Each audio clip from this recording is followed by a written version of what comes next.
everybody. Thank you for joining me for another one-man review. Today I'll be taking a look at the brand new Jason Shiga book, Adventure Comics #1, Leviathan. It's part comic, part maze, part game. This is Shiga's return to his choose-your-own adventure, formalist experiments with comics that he started in Meanwhile. So I was very excited about that because I quite like the experiment of Meanwhile. This is from Amulet Books, which is a subsidiary of Abrams Books, it looks like. So it has the same structure as Meanwhile, except it doesn't have all of the tabs as Meanwhile. It just has a turning to a page. So this is also similar to the George Wyassall 2010 or 2110 or whatever that book was that I reviewed. So it's pretty simple to interact with this book. I actually went ahead and used a highlighter to mark my way through the book. I've tried this before with little sticky tabs, but it just gets really annoying. So it's a game book. There's places in it where you're supposed to write in it anyways, and I'm not precious about my books, so I've gone ahead and written in it. By the way, this is a small book. You can see it's about the size of my hand, so this is definitely a kid-friendly book. I think a lot of kids would probably get frustrated. I think a lot of adults are going to get frustrated with trying to navigate the book in any clear way. But I also think, kids, they'll just lean into the experience a little bit more. And there's nothing in here that would be inappropriate for kids, unlike Shiga's book, Demons. So, I would think the format of it is nice for kids. I like that. But it's pretty easy to play the book. You just follow the little, if there's an open tube here on the panel, it leads you to the next one, and then it will take you to choices. So you could get a mead or a poppy milk, and then it will say, take you to, well, let's go to page 9. Let's just play one little route here. So we'll go to page 9. It says I need to see some ID, and that takes you to 8, and then you get to choose your IDs. And, you get to find out who you really are by following these paths. And that's how it works.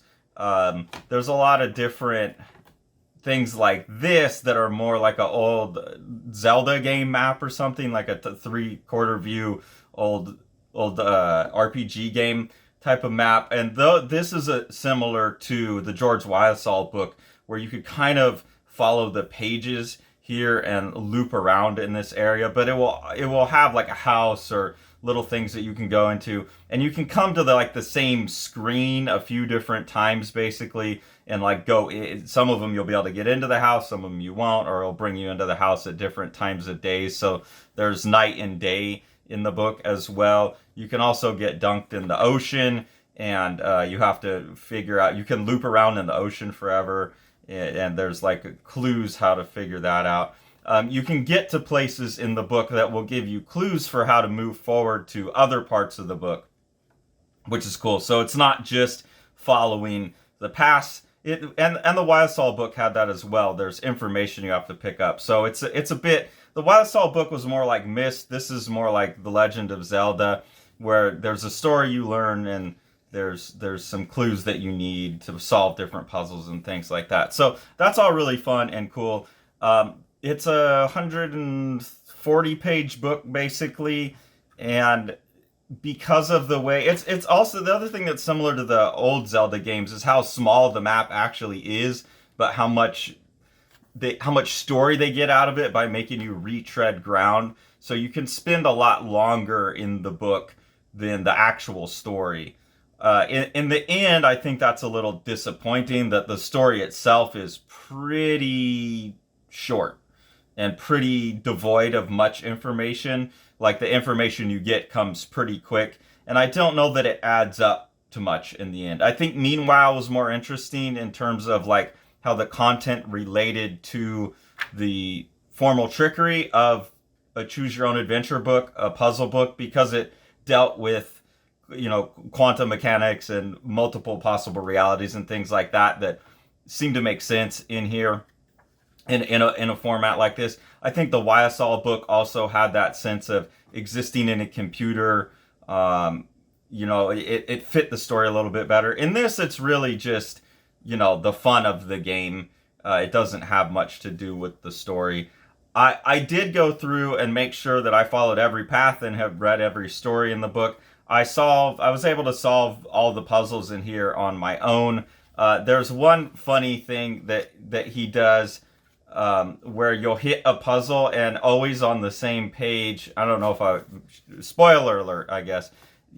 Oftentimes he'll take advantage of the fact, well, this isn't one right here, but just for example, like say this was an empty box and you needed to solve which page number to get to move forward in the story. Every time you encounter one of those, he'll have something like if it says how old are you and he says I don't know, or like if you know the number then it'll tell you to go to the page.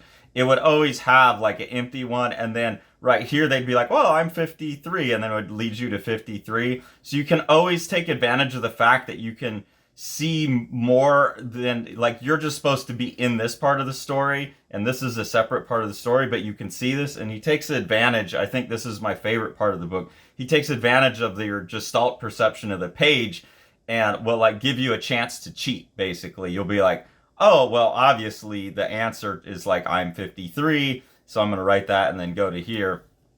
But every time you do that, it gets you in trouble. Except one point in the book, as far as I can tell, you're supposed to do that, and then it gets you to two different endings in the book, but then neither of the endings are satisfying, really. It's just, it felt like I hadn't found the real ending to the book yet. And there's one mystery I feel like I didn't solve, where they're telling me to think outside of the box, and there's something about going back to another point in the book and looking at it from the other way around, which I tried a couple different variations of, like what page it took me to, flipping the page numbers or whatever, and none of that led me to anywhere different or interesting. So after I felt like I had exhausted every possible option, I felt like I was still missing something. So then I went through page by page and really like made sure that I had checked off every possible option. Once I verified that, then I kind of went and glanced through and did like a read through of the book straight, and I had read everything. There wasn't anything that I had missed that I could backtrack and figure out what there was no way for me to reverse engineer either what the clue was that I was missing. So in the end, I still feel like I'm missing a clue, but I've read everything in the book. And I still didn't find that satisfying conclusion. I found two endings, but I felt like there was some third ending that's going to come if I solve the problem, and I couldn't find any evidence of a third ending that I couldn't get to. I know this is one in a series of 3, and I wonder if the other 3 are hermetically sealed off like their own stories, or if the 3 will interact and that solution I'm looking for is going to show up a year from now. But that seems kind of odd because there's really no indication within this package. Even on the back here, they're not talking about the fact that there's going to be a couple more of these. I just know that they're talking about it being a series, and this is number 1, and I read online that there's going to be 3 of these. So I'm a little bit disappointed in that. I mean, maybe other people have figured out the final trick that I'm not getting, that there's something else in here I'm not seeing. He says a couple of times to think outside the box. That seems like a clue to me, but I don't know what that would get you. I mean, it's pretty outside the box, I guess, to just flip through and cheat, but that didn't get me anything either. So I'm not sure. In the end, the narrative of this is unsatisfying.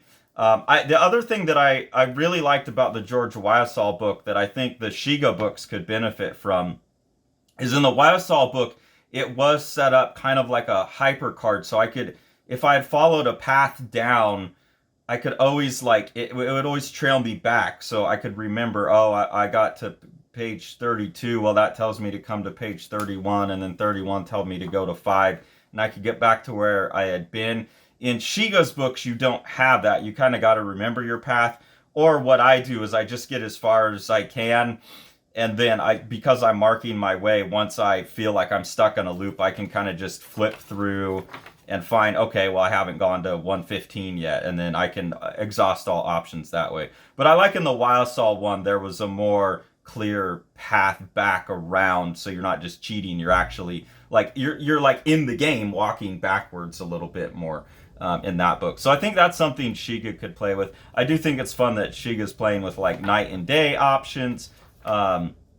So there's a lot of cool formal tricks. So I do think this is still, a new type. There's been a couple like this, Meanwhile, and the George Wildsaw book, but it's still, like pretty unexplored territory. I would like to see more projects like this. I think it's definitely worth buying this and supporting it just for the experience of it. But I would say don't expect any kind of real story. I think the Wildsaw book gets closer. Meanwhile was a little bit closer. But at some point, I imagine someone's going to make a really good choose your own adventure game book that has like actual puzzles where you have to be doing things off to the side. Like I was taking pictures with my phone and writing notes. And I think someone eventually is going to take real advantage of that format in a lot of clever ways, but also be able to make that sync up better. Like the experience of playing it also informs the story, and that the story will be emotionally impactful and like a resonant story. That's the problem with formalist stuff like this, is oftentimes the story just kind of has to be crammed to fit into the constraints of what you're doing. And it's a really rare artist that can make something that would be just as good like as a story if you just read it, and then it is enhanced by all the extra trickery. So I think that's the one thing that I'm still waiting for in these kind of game books. The Wildsaw book got better in terms of the content, but I just found it had, go watch that video, but it had some intentionally misleading things in it that made the playing experience just too frustrating to bother with. So there's someone out there who's gonna solve this, and I really think we should all be like supporting this genre so that it keeps getting funded, and that it will continue to get better and better, because I do think these are really cool, worthy books. So this is number one. I really look forward to the other ones in the series. If you haven't checked out Meanwhile, check out Meanwhile, and then get yourself a copy of Adventure Game Comics Leviathan as well. If you enjoy what we're doing here on the channel, there's two ways to support us. One is Patreon. We have 3 different tiers on there that have different kind of things that you can get access to, and different goodies and contests and whatnot.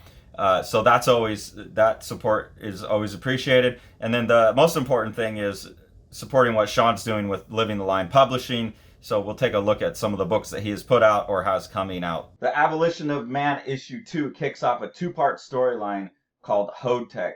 This is a science fiction satire written by myself and Sean. I wrote issue 2, he wrote issue 3. It's taking a look at a world in which AIs are doing all the jobs, and we humans just have jobs just to stay busy. We're all on universal basic income. This is still all illustrated by the Midjourney AI. We were just prompting it to work in a pen and ink style, and going in afterwards and kind of playing with color and stuff like that. But still a fully AI illustrated comic book that is a satire about AI. House on Fire by Matt Battaglia is a just gorgeous book where Matt's kind of making an emotional response to the years of COVID and wrapping that into a sci-fi dystopian future that really the sci-fi dystopian's backgrounded, and you're focused on the emotional journey of 2 characters in a really beautiful way. And then that's enhanced by Matt's like really awesome, loose, kind of Paul Popish dry brush work.